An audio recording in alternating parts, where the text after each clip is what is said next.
பொதுவா ஆம்பளைங்க எப்படி தெரியுமா, கல்யாணம் ஆகி 60ஆம் கல்யாணம் வரைக்கும் கூட நம்ம பொண்டாட்டி யாரோடையாவது பேசுறாளா, கல்யாணத்துக்கு முன்னாடி யாரோடையாவது பழக்கம் இருக்குமான்னு நினைக்கிறவங்க. ஆனா மருது, நீ யாருக்கோ காத்துட்டு இருக்கேன்னு தெரிஞ்சும் அத சாதாரணமா எடுத்துக்கிட்டு உன்னை லவ் பண்றானா அவன்தான் ஆம்பளை. 5 வருஷம் காத்துக்கிட்டு 10 வருஷம் காத்துக்கிட்டு நான் ஒன்னும் சொல்லல. செத்தவனுக்காக காத்துக்கிட்டு இருக்காத. மருதுவோட உண்மையான லவ் மிஸ் பண்ணிடாத. வரலாமா? வா வா வா.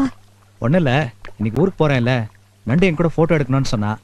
ஃபோட்டோ எடுக்க ஆள் இல்லை, அதான் நான்சியை கூப்பிட்டு போகலான்னு வந்தேன்.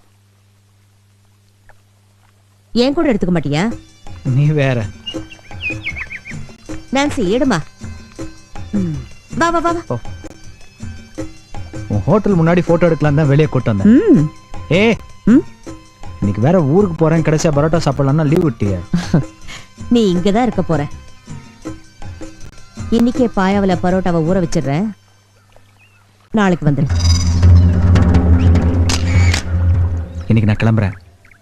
கடைசி ஏதாச்சும் ஹெல்ப் வேணும்னா சொல்ல செய்யறேன். என்ன மருது, நான்லாம் ஏன் பிறந்தேனே தெரில. கண்ட குடிகாரன்ட்டெல்லாம் எச்சக்குடி வாங்கி குடிச்சிக்கணும், அடி வாங்கிக்கணும். ஒரு 2000-3000 பணம் இருந்துச்சுன்னா ஒரு வண்டி, 2 அடுப்பு, ஒரு பாய்லரு, 10 கண்ணாடி கிளாஸ், 4 அலுமினிய பாத்திரத்தை வாங்கி போட்டுக்கின்னு தோ இந்த இடத்துல ஒரு நைட்டு கடையை வச்சுக்கிட்டு ஒருவேளை சாப்பாடுனாலும் கௌரவமா சாப்பிடுவேன். இவ்வளவுதானே?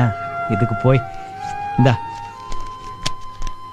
என்ன போனி பண்றதுக்கு மட்டும் நான் இருக்க மாட்டேன். இதுல 8000 ரூபாய் பணம் இருக்கு. விடுறா.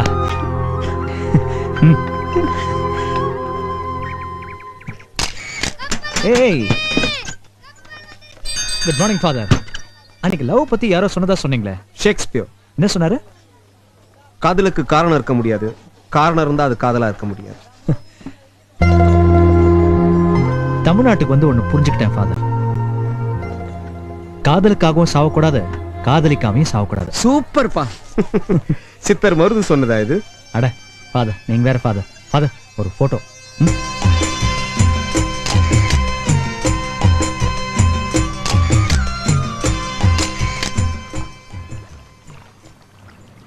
நான் எல்லார் கூடவும் ஃபோட்டோ எடுத்துக்கிட்டேன், ஆனால் உன் கூட மட்டும்தான் எடுத்துக்கல. ஏன்னா கப்பல் பயணத்தில் உன் ஃபோட்டோவை பார்த்துக்கிட்டே என்னால் உன்னை நினச்சிட்டு இருக்க முடியாது. கப்பல் ஏறினேன்னா எத்தனை வருஷம் ஆனாலும் நான் திரும்பி இந்த பக்கம் வரமாட்டேன். அப்படியே கப்பல் பயணத்தில் நான் செத்து போனால் கூட என் பணத்தை கடலில் தான் தூக்கி போடுவாங்க. இனி என் பணம் கூட இந்த கரை ஒதுங்காது. சாயந்தரம் வரைக்கும் டைம் இருக்கு. நல்லா யோசிச்சு முடிவு சொல்லு.